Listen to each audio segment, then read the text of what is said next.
اعوذ باللہ من الشیطان الرجیم، بسم اللہ الرحمن الرحیم۔ ناظرین، آپ دیکھ رہے ہیں آئی ڈی ٹی وی۔ ناظرین، آج کے اس ویڈیو میں جس موضوع پہ بات کریں گے وہ ہے ایک غیر مسلم پر سورۃ فاتحہ کا اثر۔ ناظرین، موضوع شروع کرنے سے پہلے آپ دوستوں سے گزارش ہے کہ اگر آپ نے ہمارے channel I D T V کو سبسکرائب نہیں کیا تو لال بٹن پہ کلک کر کے آپ اسے سبسکرائب ضرور کیجئے۔ ناظرین، امریکہ میں جب کوئی آدمی بہت زیادہ سکون محسوس کرتا ہے تو کہتا ہے کہ میں بہت زیادہ سکون محسوس کر رہا ہوں۔ امریکہ کا ایک امیر آدمی تھا جس کی زندگی میں سکون نہیں تھا، اس وجہ سے اس کے سر میں اکثر درد رہتا تھا۔ ہمارے ایک دوست مسٹر احمد کسی سرکاری کام کے سلسلے میں وہاں گئے اور ایک مکان میں رہائش اختیار کر لی۔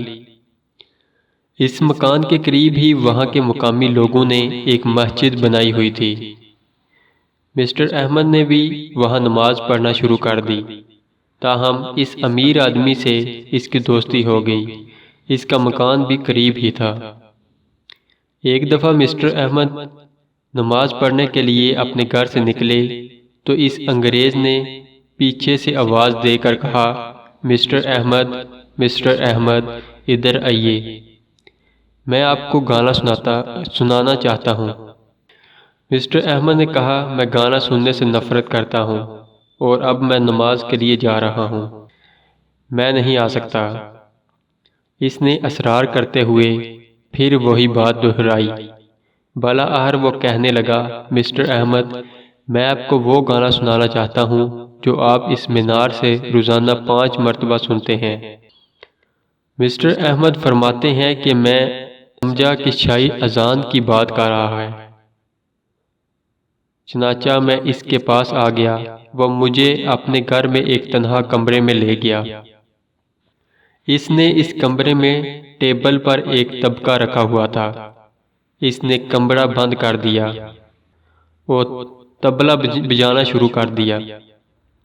میں پریشان ہو گیا کہ جماعت کا وقت نکل جائے گا، مگر اس نے تھوڑی دیر کے بعد طبلے کے سر پر الحمدللہ رب العالمین پڑھنا شروع کر دیا۔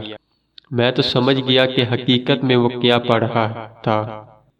اس نے گانے کی سر بنا کر پوری سورۃ فاتحہ پڑھ دی۔ میں نے بعد میں اس سے پوچھا کہ تو نے یہ گانا کس سے حاصل کیا ہے؟ اس نے بتایا کہ مجھے بہت زیادہ ذہنی پریشانی رہتی تھی۔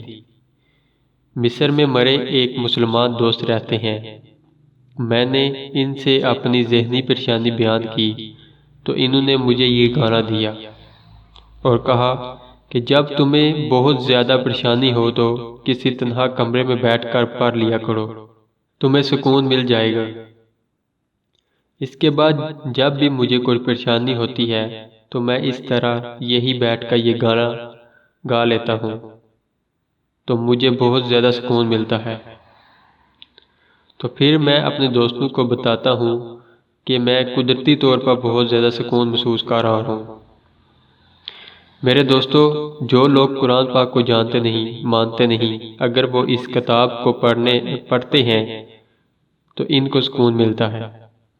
اگر ہم اپنی زندگیوں میں قرآن پاک کے احکام کو لاگو کر لیں تو کیا ہماری پریشانیاں ختم نہیں ہوں گی؟